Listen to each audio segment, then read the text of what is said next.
Thank you for inviting me to this wonderful conference. I feel honored to be here. I look forward to learning with all of you over the course of the next 2 days.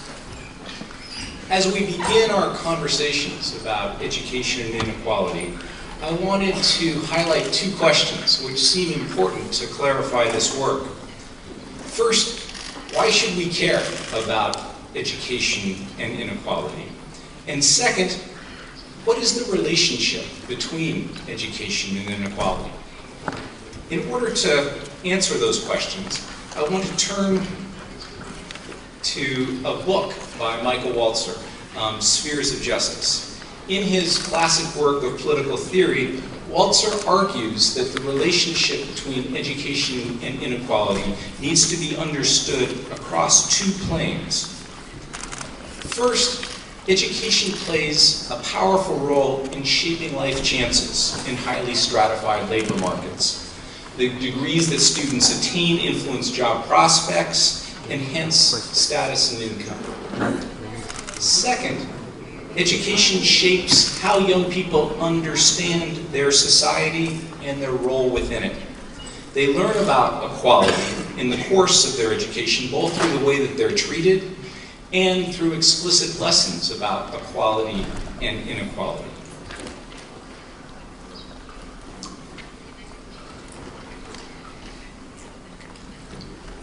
Now,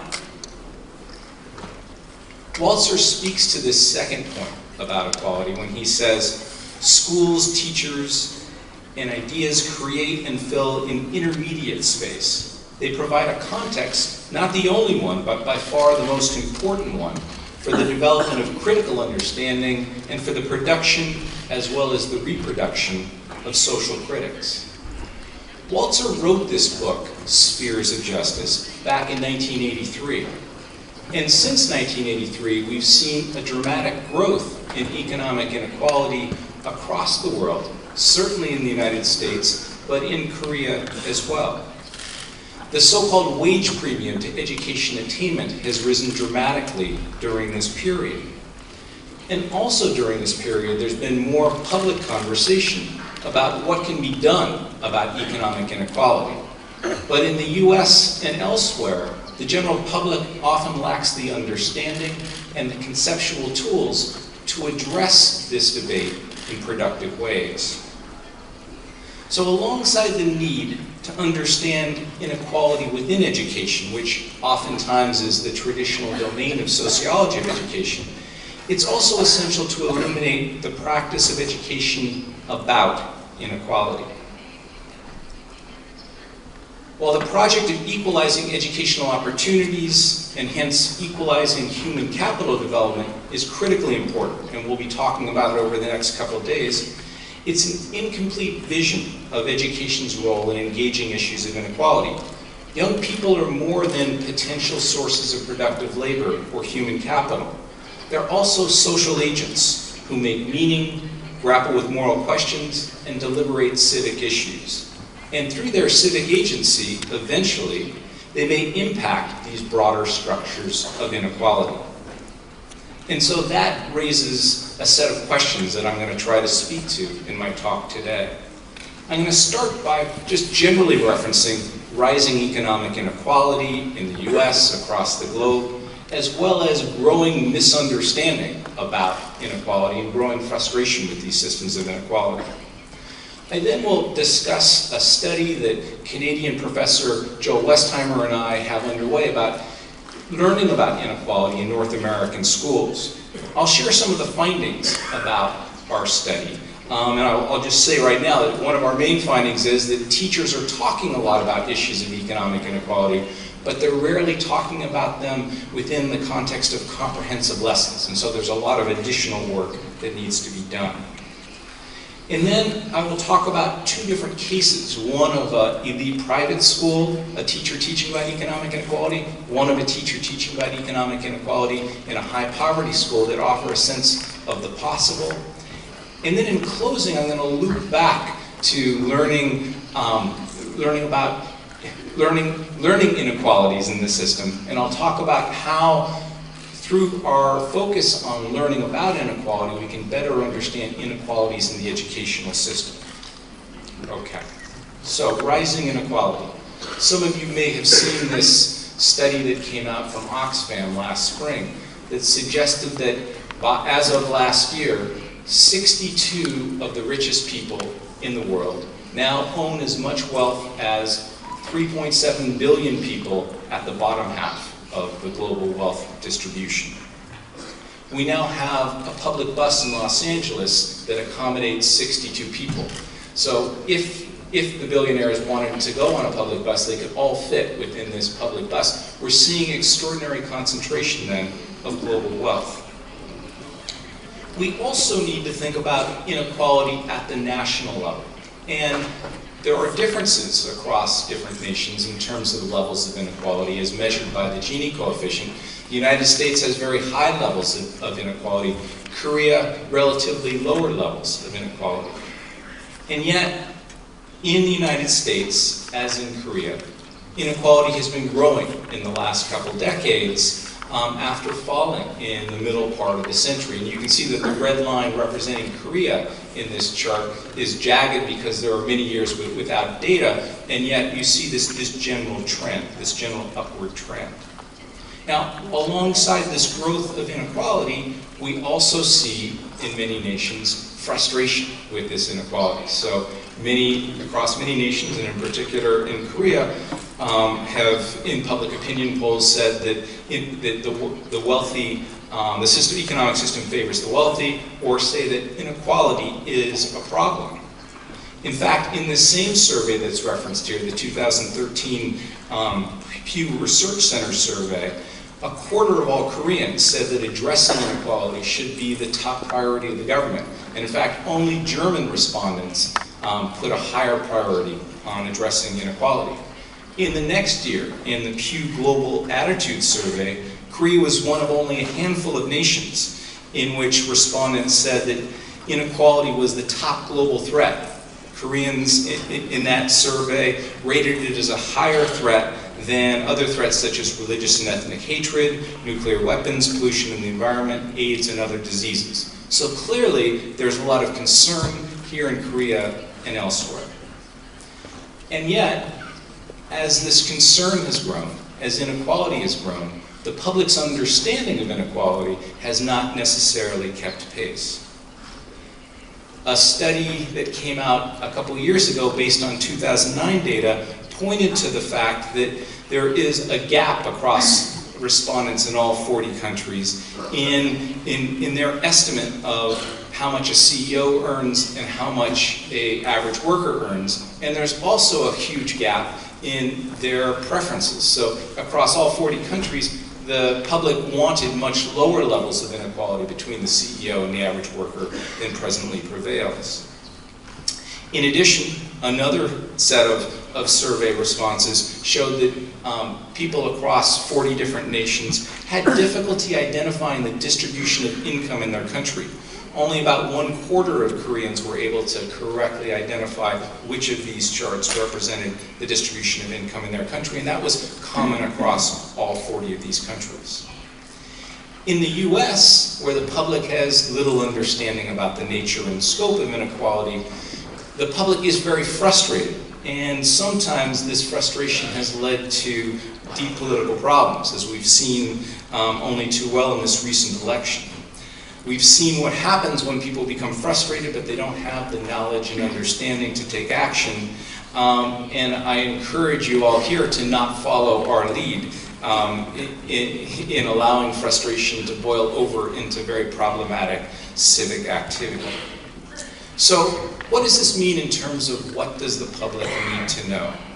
I want to suggest that we need an informed public in the US and Korea and elsewhere that can grapple with how income and wealth are distributed, that can think about why inequality arises, whether present distributional patterns are fair or unfair, and what can be done to address it.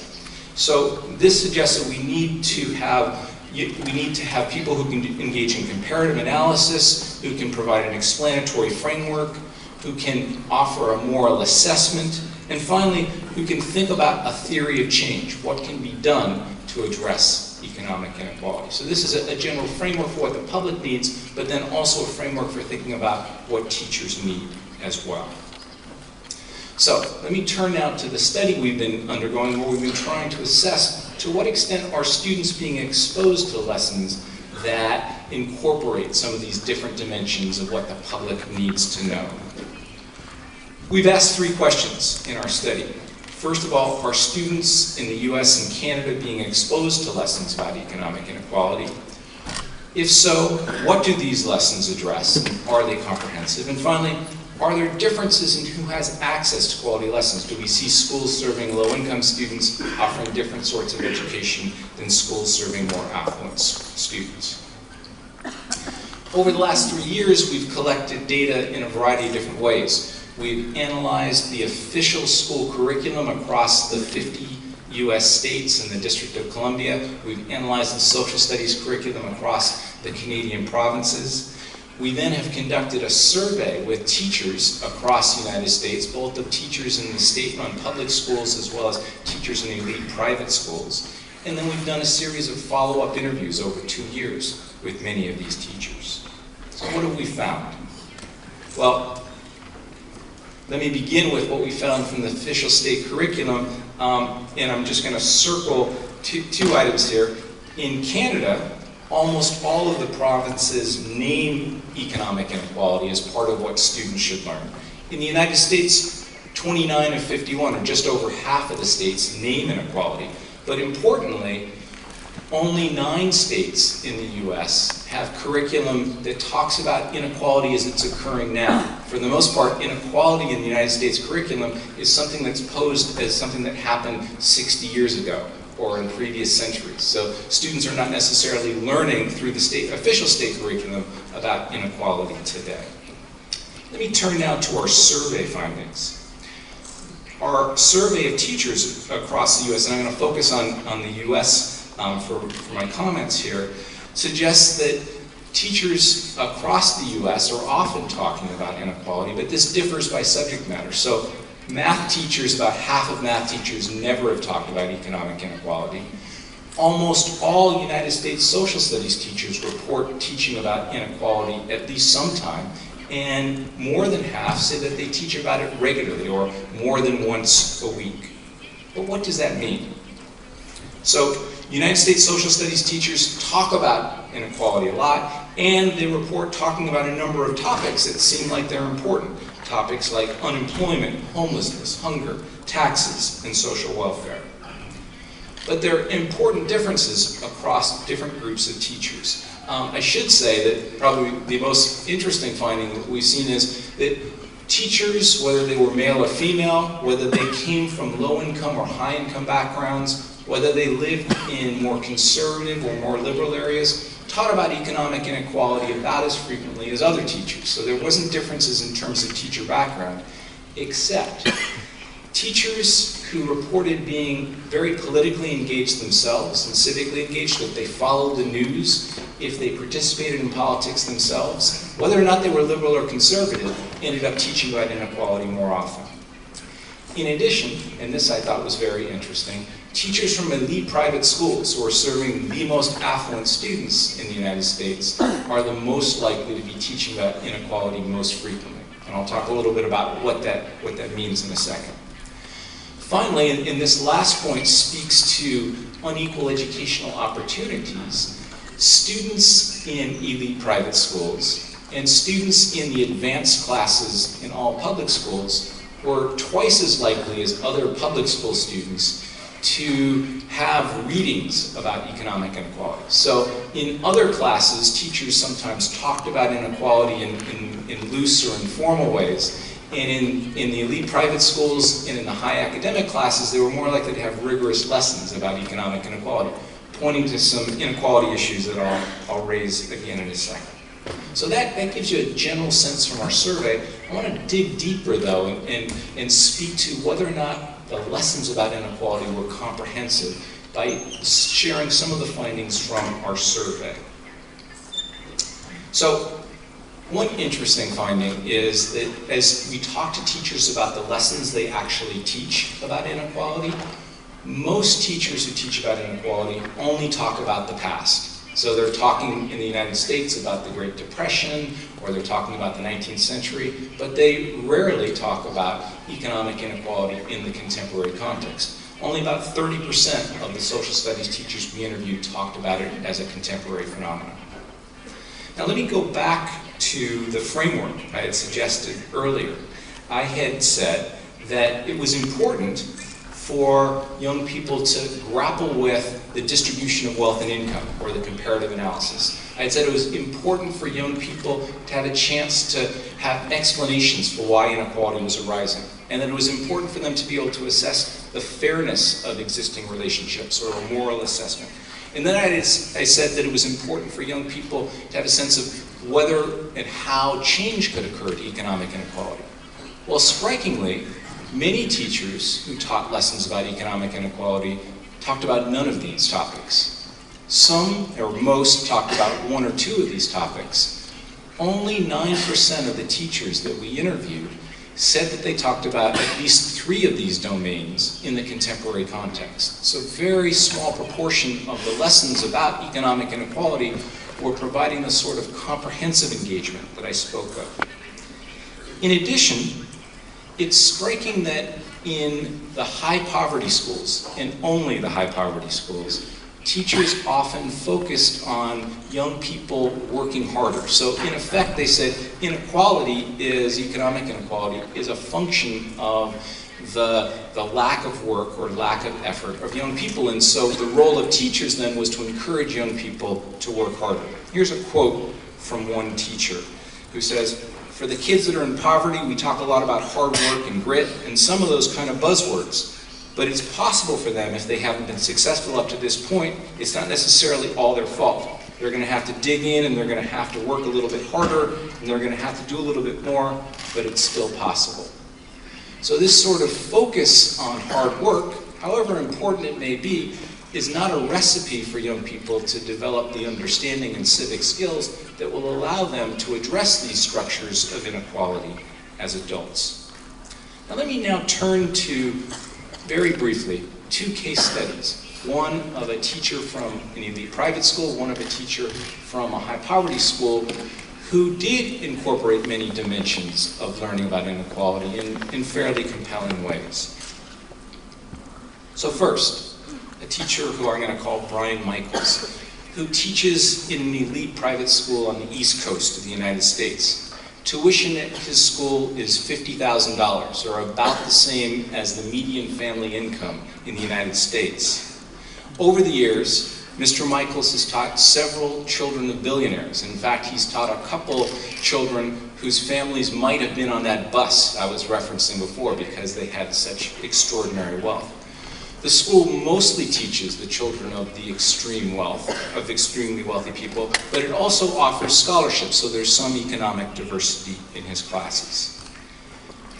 Mr. Michaels leads his students through an examination of how income tax rates for the highest income residents in the United States have fallen dramatically in the last few decades. And he also has them think about the possible causes and effects of this shift. He introduces a number of high-level college texts that address globalization and the relationship between the state and markets. Students read theorists like Hayek and Keynes and discuss the moral consequences of free market strategies. They engage in provocative questions, such as whether Keynes is committed to improving conditions for the poor, or is he really just trying to avoid a revolution?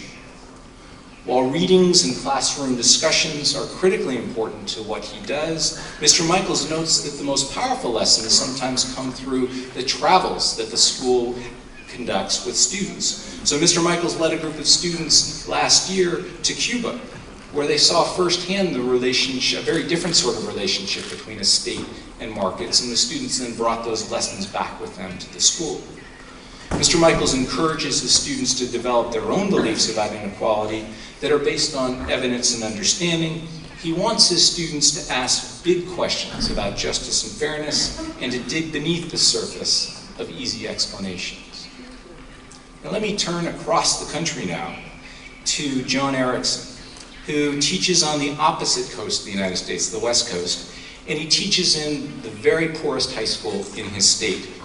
His students sometimes come to school hungry and without clean clothes. The need is so great that Mr. Erickson and a group of other teachers regularly donate part of their salary so that they can fill up a pantry with soap and food and clothes for their students. Mr. Erickson's students understand the level of poverty in their community. He notes, my kids are not ignorant to that. They're not blind to what's going on.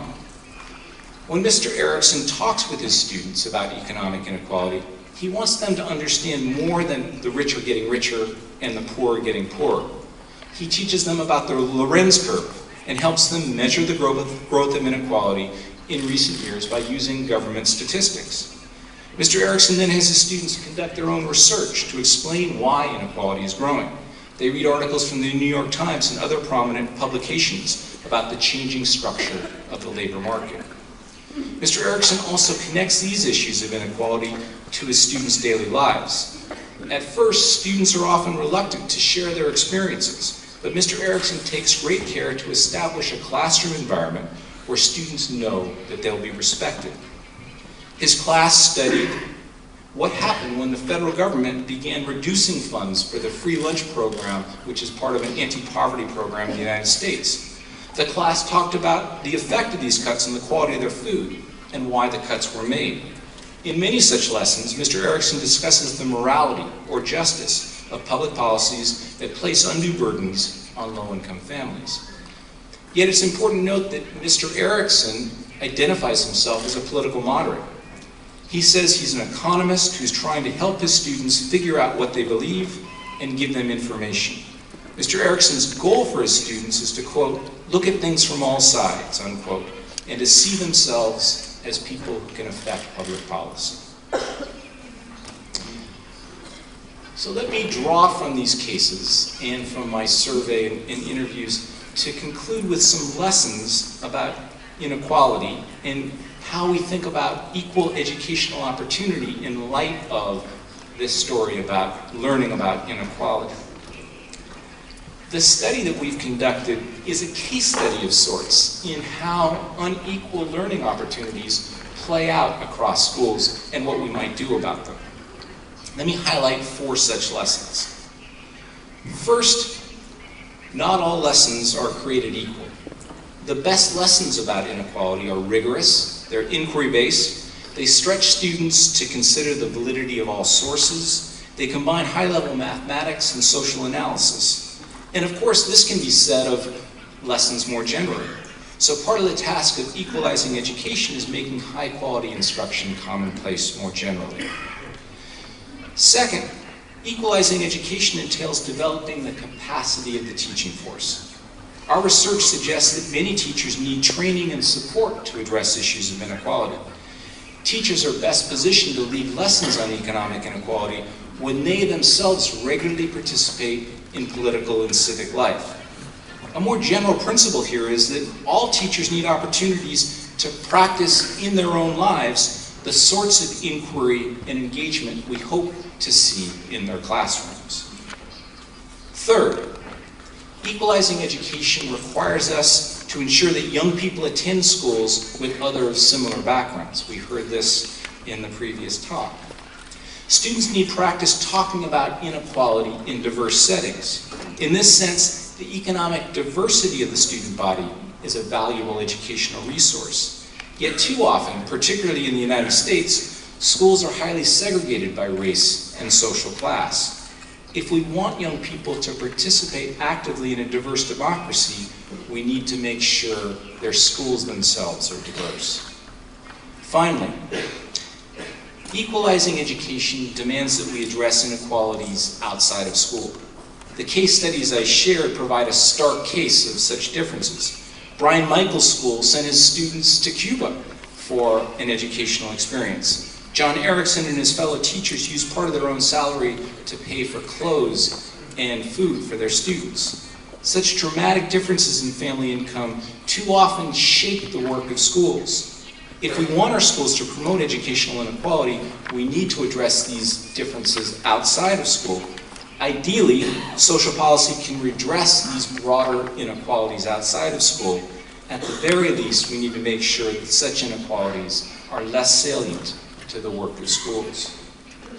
So thank you for this opportunity to introduce an expansive agenda for thinking about the relationship between education and inequality. I look forward to your questions and to learning with you over the course of the next couple of days. Thank you.